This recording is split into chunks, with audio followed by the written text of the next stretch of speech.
The free senior high school policy, to review or not to review, a raging debate in the face of economic difficulty facing Ghana. The government flagship program launched in September 2017 is aimed at taking out the element of cost as a barrier to education and to give life to the constitutional right to free secondary education. Article 25(1)(b) provides that, quote, secondary education in its different forms, including technical and vocational education, shall be made generally available and accessible to all by every appropriate means, and in particular by the progressive introduction of free education. About 7.62 billion cedis has been sunk into the project so far, according to Finance Minister Ken Ofori-Atta in July 2021, of which 4.18 billion cedis, representing 54.76% sourced from the government of Ghana, and 3.44 billion cedis, representing 45.24% from oil revenue. According to him, no borrowed funds have been used. A huge investment, President Akufo-Addo says it is, but insists it's worth the sacrifice considering the results of the first batch of graduates. Speaking at the 70th anniversary celebration of the Tamale Senior High School last year, he said, "There were some who described free SHS as a waste. Some said it would destroy our Ivy League schools.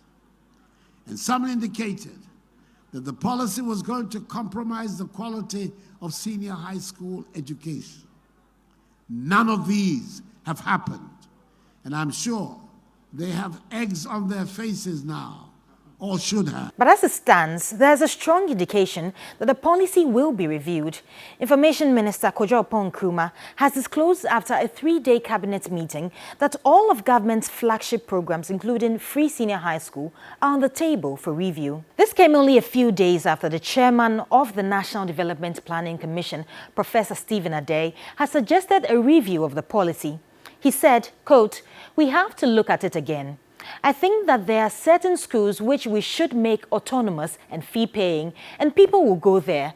But then make sure there are good community schools for everybody else.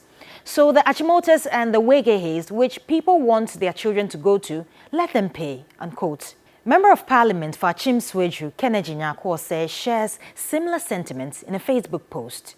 The government has in the past rejected all suggestions to have the policy reviewed. In fact, those who asked for a review were called naysayers and nation wreckers.